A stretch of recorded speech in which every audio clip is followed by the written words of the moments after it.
प्रिय बच्चों, चलिए आइए आज हम लोग पुनः आप लोगों के लिए कक्षा छठवीं विषय संस्कृत का आज जो आपको अभ्यास कार्यक्रम दिया गया है, अभ्यास पुस्तिका जो दी गई है उसका पूरा सॉल्यूशन देखेंगे। हम आज कक्षा छठवीं की एड ग्रेड अभ्यास पुस्तिका जो आपको संस्कृत की है उसका सॉल्यूशन देख रहे हैं। तो चलिए हम लोग स्टार्ट करते हैं। उसके पहले प्रिय बच्चों, अगर आप चैनल में नए हो तो कृपया कर पहले चैनल को सब्सक्राइब कीजिए, लाइक कीजिए और दोस्तों के साथ शेयर भी अवश्य कीजिएगा। आप लाइक करेंगे, सब्सक्राइब करेंगे तो आपको जो वीडियो हैं वह आसानी से मिल जाएंगे। इसके लिए आप चैनल को सब्सक्राइब अवश्य कीजिएगा। ठीक है, हम लोग पहला प्रश्न लेते हैं आप लोगों के सामने।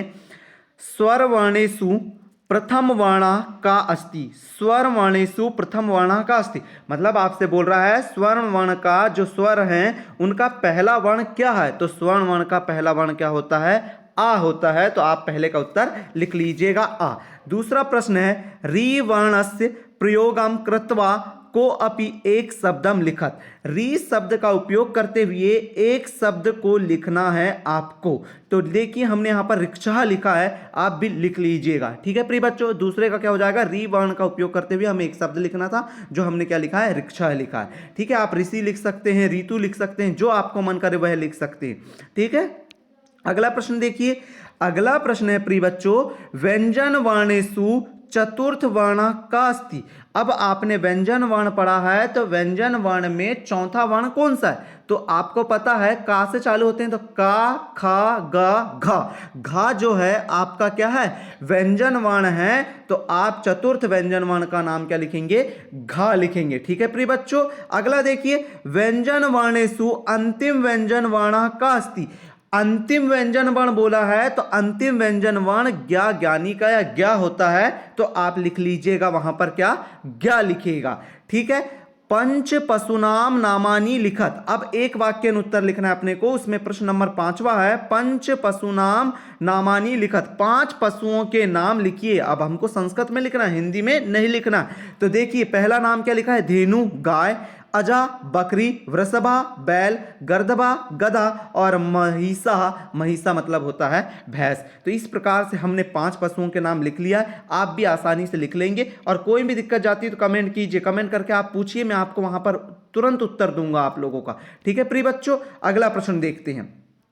इसके पहले हमने गणित, विज्ञान, सामाजिक विज्ञान, हिंदी सभी के वीडियो बना दिए हैं। आप इस चैनल में जाके इस चैनल को सब्सक्राइब कर लीजिए, आपको इस चैनल में आपको पूरे के पूरे वीडियो आपको मिल जाएंगे। ठीक है प्रिय बच्चों, तो आगे देखिए अगला प्रश्न।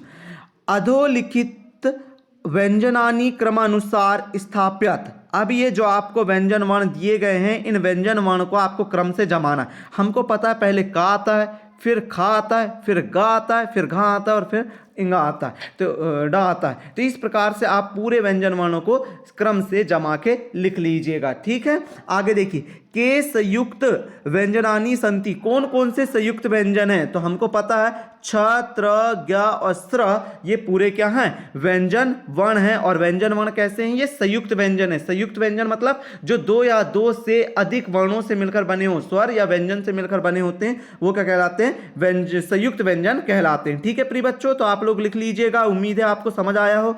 अगला प्रश्न देखिए यहां पर। अगला प्रश्न क्या कह रहा है? पाठ्य पुस्तकाने अनुसारेण मतलब कि पाठ्य पुस्तक के अनुसार के स्वरा संति। कौन कौन से स्वर हैं? पाठ्य पुस्तका अनुसारेण के स्वरा संति। तो हमको पता है पाठ्य पुस्तक के अनुसार कौन कौन से स्वर हैं? आ ई उ री ए ओ। मतलब कि पूरे मैंने आप लोगों को संस्कृत के 13 स्वर लिख दिया हूं, जिससे कि आपको आसानी से सीखने को मिल सके। इसके लिए आप लोग लिख सकते हैं। आप यहां पर री ना लिखें, ये री ना भी लिखें तो चल जाएगा, लेकिन आपके लिए मैंने लिख दिया हूं जिससे कि आप पूर्णतः सीख सकें। ठीक है प्रिय बच्चों, तो लिख लीजिएगा, आपको बहुत अच्छे से नॉलेज हो जाएगा, ज्ञान हो जाएगा। अब दीर्घ उत्तरम लिखत। दीर्घ प्रश्नों के उत्तर लिखना है। जैसे पहला है अधोलिखित शब्देषु अग्रे ह्रस्व दीर्घ स्वर वर्णा पृथक पृथक लेखनम कुरुत। अश्वः, आचार्यः, आम्रः, इष्टकः, अजः, इक्षु, ईश्वरः, उष्ट्रः, उल्लूकः, इत्र, इक्षा, इंद्रा। यहाँ पर देखिए हमने पूरे ह्रस्व स्वर मतलब होते हैं छोटे स्वर और दीर्घ स्वर मतलब होते हैं बड़े स्वर। तो देखिए हमने इस प्रकार से आपके लिए यहाँ पर दीर्घ ह्रस्व स्वर और दीर्घ स्वर को लिख दिया। यहाँ पर कुछ छूट गए हैं, हम यहाँ पर लिख दे रहे हैं। जैसे अस्वा छूटा था तो इसी में आ जाएगा अस्वाह भी। यहाँ पर आचार्य आ जाएगा, यहाँ पर क्या जाएगा, आचार्य आ जाएगा। उसी प्रकार यहाँ पर एक और छूट गया था आम्रम, आम्रम आ जाएगा। इस प्रकार से आप इनको लिख लीजिएगा, ये छूट गए थे, यहाँ पर आप उनको लिख लीजिएगा। यहाँ पर आप ह्रस्व स्वर लिखिएगा, यहाँ पर आप लोग दीर्घ स्वर लिखिएगा।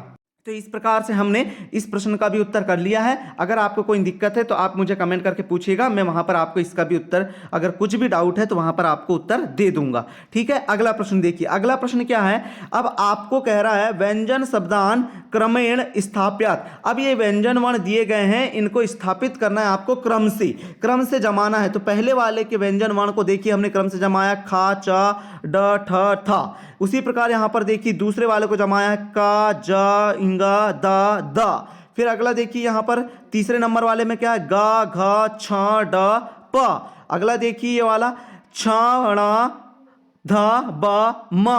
उसी प्रकार अंतिम में देखिए, अंतिम में क्या है, अंतिम में ये वाले को हमने क्रम से जमाया, ट, त, न, फ, भ। इस प्रकार से आप भी क्रम से पूरे पांचों को जमा लीजिएगा। पांचों वर्ण जो दिए गए हैं आपको, मतलब कि अलग अलग प्रकार से उन्हें जमा लीजिएगा। इस प्रकार से आपका इसका उत्तर हो जाएगा। तो ठीक है प्रिय बच्चों, अब हम लोग अगले वीडियो में मिलते हैं। अगले वीडियो में हम लोग इसके बाद की वर्कशीट लेके आएंगे, अभ्यास कार्य लेके आएंगे कक्षा 6वीं संस्कृत का। इसके पहले अगर आप चैनल में नए हो तो कृपया कर चैनल को प्लीज सब्सक्राइब कीजिए। सब्सक्राइब करोगे तभी तो आपको चैनल में वीडियो आसानी से मिल जाएंगे। ठीक है प्रिय बच्चों, सब्सक्राइब अवश्य कीजिएगा। सब्सक्राइब करोगे तो आपको वीडियो आसानी से मिल जाएगा। ठीक है, अब मिलते हैं नेक्स्ट वीडियो में। थैंक यू फॉर वॉचिंग, धन्यवाद आपका।